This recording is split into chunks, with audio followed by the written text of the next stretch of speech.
It's late at night in a Canadian city, and Antoine suddenly wakes up to alert his family of an emergency. He rushes to wake his daughter up too and makes sure she remembers to follow all the steps he's taught her, but they realize she's forgotten her turtle and she has to go back to grab it.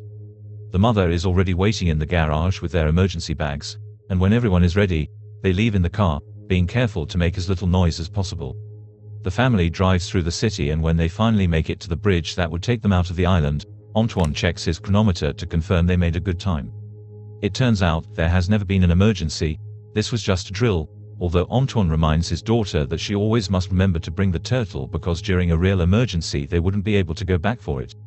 Antoine is obsessed with being capable of survival when society finally collapses and makes the family do activities like this all the time, from drills to sealing bags of food together. Their inspiration comes from Alan, a charismatic YouTuber that has lots of video tutorials on how to be self-sufficient in case the government collapses or there's a natural disaster. One day, Antoine is accepted into Alan's new multi-day training survival program in his very own isolated camp, and he has to drive all the way to rural Nord du Quebec. He meets with Alan in a special spot near the woods, because he must leave his car behind and hand over his cell phone before he's taken to the property.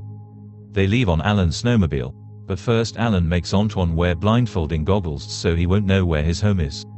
After crossing through a bridge and a large open area, they finally arrive at Alan's place, which consists of about 500 acres of land. Campers Anna and David welcome Antoine, and when he enters the communal tent to leave his things, he also gets to meet Francois and Rachel. Alan reminds them of the rules, which are hung on the wall, and that curfew is at 10:30 p.m. Moments later, Alan brings Sebastian, the last camper, so they can finally get the training started. Alan explains this is a survivalist temporary autonomous zone, which has always been his dream project and he's worked on it for a decade. There are 6 panels that provide electricity, an extra generator, a chicken coop, a greenhouse, productive apple and maple trees, and lots of wild animals in the forest to hunt. Through the woods, Alan keeps a series of evacuation tracks in case he's ever attacked. There's only one that will actually take you out of there, all the others are dead ends that work as traps. At the very end of the correct track, there's a container with the bare necessities, so if he's ever under attack he can defend himself and reclaim his land. However, Alan never shows them the right path and asks the campers not to enter the woods without him because they're dangerous. When night falls and everyone goes to bed, the group discusses their experience with survival and their reasons to be here, like their distrust of the government and the slow destruction of the planet. Most of them admit this is their first time doing any kind of training. The group gets along pretty well, but sadly their conversation is cut short when Alan reminds them of the curfew by turning off all the lights. The next day, the training starts early. Alan makes the campers run with heavy bags and weapons, teaches them about growing their own vegetables, and shows them how to chop and store wood. Later over dinner, they discuss recipes and the campers decide to dedicate a toast to Alan, who thanks them for being there with him because he's happy to see his message spread. Not everyone is this smart to understand the incoming danger, meaning they have to take care of each other. Alan used to have a girlfriend that left him when he decided to move so far away from the city, so having company again means a lot to him. After dinner, the campers hang out around the bonfire. Rachel shows off her self-defense moves by easily defeating Sebastian and then David, who doesn't like how everyone teases him for his loss. It turns out Rachel used to be in the army and she has a soldier boyfriend as well, but he's deployed. Francois thinks war is interesting, but Rachel refuses to answer any of his questions. She only clarifies she isn't in the army anymore. The following day, Alan splits the group into teams to make them practice target shooting while simulating an escape through the forest. Antoine and Rachel do extremely well and Alan compliments their teamwork. The training gets interrupted when Alan gets a message on his phone, and he takes the chance to show the group his traps.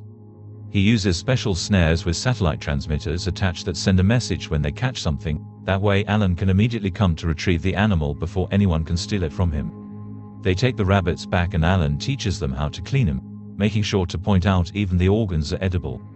Alan works with one rabbit and makes Francois clean the other, but the smell and the blood cause Francois to get sick, giving everyone a good laugh. In the evening, the group has another bonfire and discusses what they would do if they caught a person in a trap. Anna says violence isn't her thing and Antoine shares he would scare the intruder away, but David is much more violent. He would kill the person and display the body as a warning to other potential attackers. Sebastian says he'd kill the person but he seems to be joking, and Alan takes the chance to point out that the person in the trap could be a doctor or an extra farmhand, so the choice is harder than they think. The next morning, Antoine is the first camper to wake up, and he finds Alan playing the piano. Antoine thinks it's beautiful and that it brings a sense of peace that he wishes he could bring to his family. Alan tells him he could move here with his family since there's plenty of space, but Antoine is unsure of going that far. After breakfast, Rachel is doing the dishes, and she gets distracted by the boys making jokes. Alan suddenly stomps into the kitchen and yells at Rachel for leaving the water running, since it's a waste of resources. Everyone is shocked to see this side of Alan, and after he leaves, they comfort Rachel.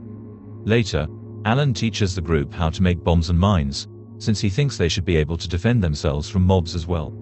After testing all the bombs successfully, Alan takes Sebastian to start working on dinner, and the rest of the group must put away the gear. Francois is the first one to grab a crate with bombs, but as soon as he takes a few steps, the box explodes and kills him.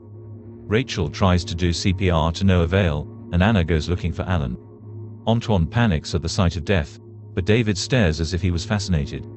Eventually they take the body inside and they start discussing what to do. Most of them want to call an ambulance or the police and say it was a hunting accident, but Alan and David disagree. They're sure the cops will see the equipment and accuse them of domestic terrorism.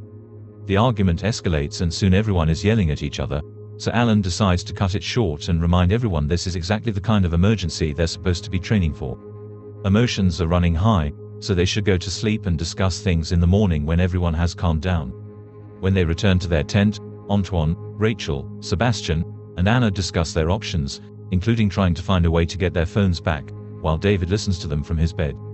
Suddenly Anna hears a noise and everyone goes outside to check, although David makes sure to grab his gun first.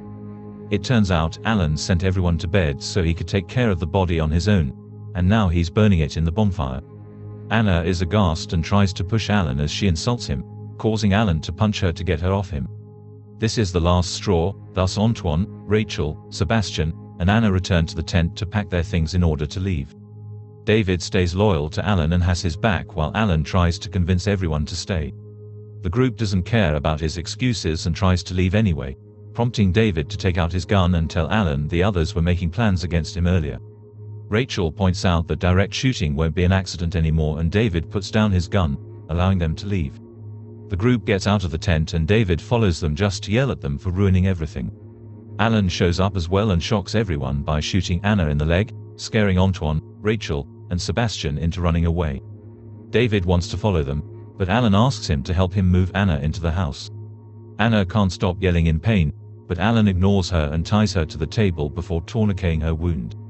Meanwhile in the forest, the trio keeps on running in the dark and they don't see Alan's snares, so Sebastian accidentally falls into one and dies. This sends a message to Alan, revealing their location. Now he and David can go looking for them.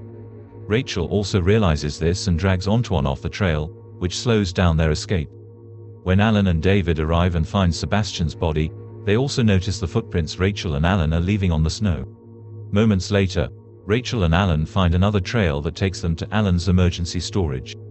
Combining their strength allows them to break the lock and get inside, where they find plenty of weapons, supplies, and even a GPS that can guide them out of there. At that moment, they hear the snowmobile arrive, so they hurry to hide among the trees. While Alan and David look for them, Rachel considers shooting him, but Alan doesn't let her because it'd cross a line.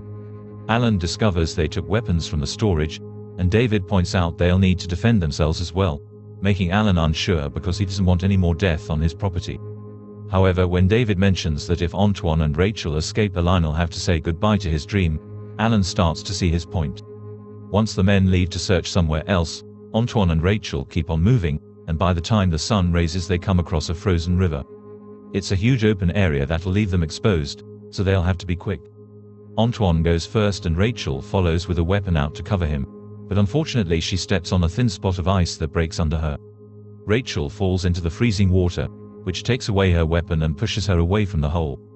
Desperate, Antoine begins pushing away the snow to follow her shadow and uses a knife to hit the ice until he manages to open a new hole through which he rescues Rachel. She may have only spent a few minutes underwater, but she's still about to freeze, so Antoine immediately puts her inside a sleeping bag and rubs her muscles to help her get warm.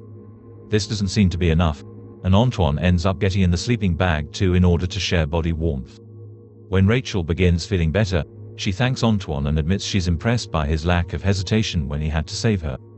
During the war, She hesitated once and lots of people died, that's why she quit. After having a snack, the duo keeps on moving, and using the GPS they manage to find the area where they left their cars. They get in Antoine's car, but when he tries to start it, they can't move, all the tires have been slashed. Antoine opens the door to check on the problem and immediately gets shot. It turns out David has been hiding here all along waiting for them. He continues to shoot at the car, trying to get Rachel, but she hides and uses a broken mirror to find David's location. Then Rachel sneaks out of the car and fires back at David, who eventually moves a little too much and gives Rachel an opening to shoot him in the leg. A furious Rachel jumps on him and begins hitting him with her gun until David's dead. Afterward, Rachel sheds some tears for Antoine before grabbing his bag with supplies plus David's weapon. By the time Alan makes it to the parking area, Rachel is already gone. Moments later, Rachel makes it back to Alan's house and is devastated to discover Anna's died from her wounds.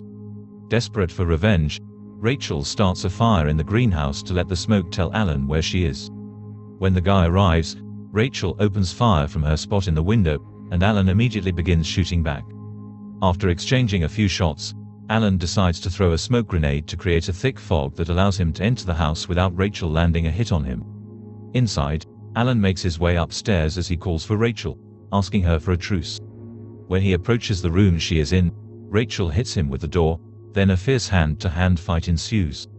Alan pushes Rachel downstairs and takes out a knife, but using precise strikes, Rachel manages to disarm him. Then Alan responds by throwing her into the kitchen and grabbing the toaster to hit her with it before using the power cord to try to kill her. As she struggles, Rachel manages to grab a knife from the counter and stabs Alan in the leg before grabbing him with a self-defense special move to break his arm. Now that Alan is incapacitated, Rachel drags him outside to tie him to the snowmobile with the intention to take him to the police.